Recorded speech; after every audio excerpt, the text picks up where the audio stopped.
আসসালামু আলাইকুম। আজকে আমরা ডিসি মোটরের 23 নাম্বার ক্লাস নিয়ে আলোচনা করব। এটা বিএল 3029.16। হ্যাঁ, এখানে বলা আছে একটি 4 pole 220 volt wave connected shunt motor 11.19 kilowatt সরবরাহ করে। শান্ট মোটর তার মানে আউটপুটের পাওয়ার দেওয়া আছে আর ইনপুটের ভোল্টেজ দেওয়া আছে। মোটরটা কত ইনপুট নিতেছে, পোল সংখ্যা 4 দেওয়া আছে। 1000 আরপিএম এ করে আর্মেচার কারেন্ট এবং ফিল্ড কারেন্ট যথাক্রমে আর্মেচারের কারেন্ট দেওয়া আছে 50 আর ফিল্ডে যাচ্ছে 1 এম্পিয়ার কারেন্ট। হ্যাঁ, মোটরের 540 টি পরিবাহী অর্থাৎ কন্ডাক্টর আছে। এর রেজিস্ট্যান্স হচ্ছে 0.1 ওহম। তাহলে দেখেন প্রতি ব্রাশে 1 ভোল্টেজ ড্রপ হয়। বের করা মোট টর্ক আর হচ্ছে কত ব্যবহৃত টর্ক, মানে ব্যবহৃত মানে শ্যাফট টর্ক, মানে শ্যাফটে যেটা পাইতেছেন আর এই টর্কটাই আপনি আপনার কাজের জন্য ব্যবহার করতেছেন। আর বলছে কি ফ্লাক্স পার পোল আর গুণন লস দক্ষতাও বের করতে হবে। তাহলে দেখেন আমি ডাটাগুলো লিখি। প্রথমে শান্ট মোটর দেওয়া আছে, পোল সংখ্যা 4, সাপ্লাই ভোল্টেজ যেখান থেকে আপনি মোটরের সাপ্লাই নিতেছেন সোর্স থেকে, সোর্সের ভোল্টেজ 240, আর্মেচারের প্যারালাল পথ সংখ্যা 2, আউটপুট পাওয়ার 1119 কিলোওয়াট। হ্যাঁ, 1100 না 11.19 কিলোওয়াট। স্পিড হচ্ছে কত 1000 আরপিএম। আর্মেচারের কারেন্ট হচ্ছে 50, শান্ট কারেন্ট হচ্ছে 1 এম্পিয়ার। জেড কন্ডাক্টর সংখ্যা হচ্ছে 540, আর্মেচার রেজিস্ট্যান্স আছে 1 ওহম আর ব্রাশ ভোল্টেজ হচ্ছে 1+1 2 ভোল্ট। হ্যাঁ, আর্মেচার টর্ক, শান্টের shaft torque, phi, flux per pole, গুণন লস আর হচ্ছে আমার কি বের করতে হবে, দক্ষতা বের করতে হবে। তাহলে আমি একটা শান্ট মোটর এখানে আঁকাইছি। এখানে এটা আমার সোর্স থেকে 240 ভোল্ট সাপ্লাই দিতেছে। সাপ্লাই কারেন্ট হবে এখান থেকে যে মোটরে, আমি এই মোটরে সাপ্লাই দিতেছি। তাহলে এখান থেকে কারেন্ট আসছে কত, আর্মেচার বলা আছে 50 আর শান্টের দেওয়া আছে 1। তাহলে মোট সে কারেন্ট নিবে কত, সোর্স থেকে 50 যোগ 1। হ্যাঁ, 50 আর্মেচার ব্যবহার করতেছে আর শান্টে 1। তাহলে আমার মোট সোর্স থেকে মোটরটা 50 অ্যাম্পিয়ার কারেন্ট নিবে। তাহলে দেখেন এখানে ইবি সমান সমান আছে কি, আমরা জানি কি ব্যাক এমএ যদি বের করেন তাহলে সাপ্লাইয়ের voltage minus armature drop plus minus brush voltage drop. ঠিক আছে, আপনি যদি এখানে একটা কেবিএল নেন তাহলে এই ইকুয়েশনটা আসবে আর কি। হ্যাঁ, এই ইকুয়েশনটা পাবেন। তাহলে দেখেন ব্যাক এমএফটা আমি আগে দেখাইছি কেমনে এই সূত্রটা আসে। তাহলে সাপ্লাই হচ্ছে 240 মাইনাস আইএ হচ্ছে 50, আর্মেচারের 0.1 ohm minus brush voltage drop প্রতি ব্রাশে এক করে, তার মানে তাহলে দুইটা ব্রাশে 2 ভোল্ট। হ্যাঁ, তাহলে এটা ক্যালকুলেশন করলাম 233 ভোল্ট আসলো। এখন দেখেন এখানে আর্মেচার টর্ক বের করতে বলছে। আর্মেচার টর্ক এর ইকুয়েশন আপনারা জানেন 9.55 ইনটু আর্মেচার পাওয়ার ইবিআই এ ভাগেন 9.55 into EB back M 233 point, আর্মেচারের কারণ 50 ভাগ স্পিড হচ্ছে 1000। তাহলে আমি এটা ক্যালকুলেশন করলাম।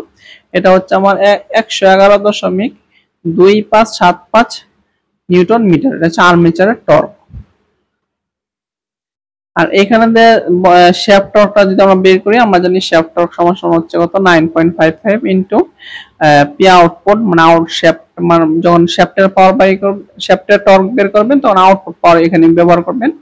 আউটপুট পাওয়ার ভাগ স্পিড, আউটপুট পাওয়ার ছিল 11.19 ইনটু এটা ছিল কিলোওয়াটে। আপনি কিলোওয়াটে যদি ওয়াটে কনভার্ট করতে চান, আমরা জানি 1 কিলোওয়াট সমান 1000। এই জন্য আমি দেখেন গুণ দিচ্ছি 1000 দিয়ে, বাক স্পিড সংখ্যা হচ্ছে 1000। তাহলে দেখেন 106.86 নিউটন মিটার।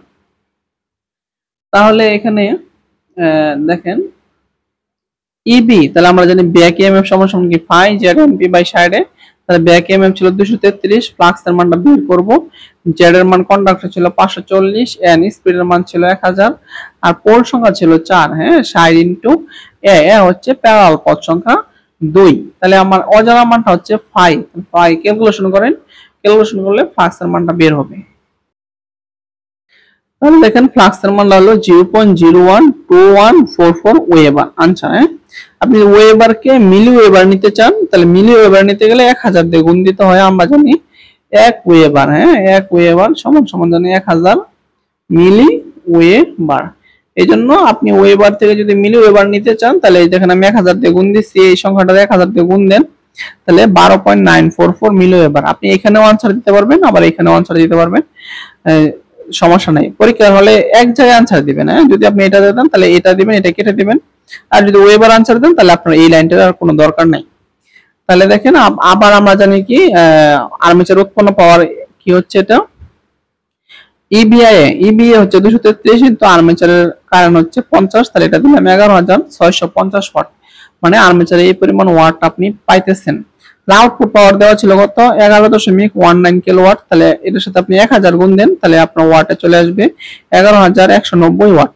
তাহলে রোটেশনাল লস বা ঘূর্ণন লস। তাহলে আর্মেচারের পাওয়ার স্টেজটা আমি পূর্ববর্তী ম্যাথে দেখাইছি, আপনারা পাওয়ার স্টেজে ক্লাসও আছে, জেনারেটরের সময় বুঝাইছি, মোটর আছে। তাহলে দেখেন যে আর্মেচার উৎপন্ন পাওয়ার থেকে যখন আপনি কি করবেন, যে আউটপুট পাওয়ার ছিল আমার কত 11,190, তাহলে আমি আর্মেচার উৎপন্ন করছি এত, মানে 11,650, আর আউটপুটে পাইছি এটা। তাহলে কি পরিমাণ কম পাইছি, অর্থাৎ কি পরিমাণ ঘূর্ণন লস হয়েছে। তাহলে দেখেন এটা থেকে এটা বিয়োগ দেন, তাহলে 460 ওয়াট, এটা হচ্ছে আমার ঘূর্ণন লস। হ্যাঁ, এটা হচ্ছে আমার ঘূর্ণন লস। এরপরে দেখেন যে ইনপুটে মানে আমি কি পরিমাণ সাপ্লাই এই মোটরটাতে দিছি। তাহলে দেখেন বিএস আইএস অথবা বি ইনপুট আই ইনপুট একই কথা।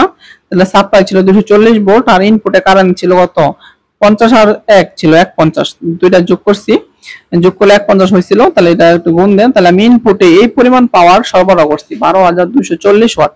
তাহলে আপনারা জানেন দক্ষতা কি হয়, আউটপুট বা ইনপুট ইনটু 100 হচ্ছে পার্সেন্টেজ করার জন্য। তাহলে আউটপুটের পাওয়ার হচ্ছে 11,190 ইনটু 100, আর ইনপুটের পাওয়ার হচ্ছে 12,290। হ্যাঁ, এটা হচ্ছে এটা, এটা ভাগ করেন হচ্ছে 91.4%। তাহলে এটা হচ্ছে আমার দক্ষতা। ধন্যবাদ সবাইকে, সামনে আরো ক্লাস পাবেন ইনশাআল্লাহ। আসসালামু আলাইকুম।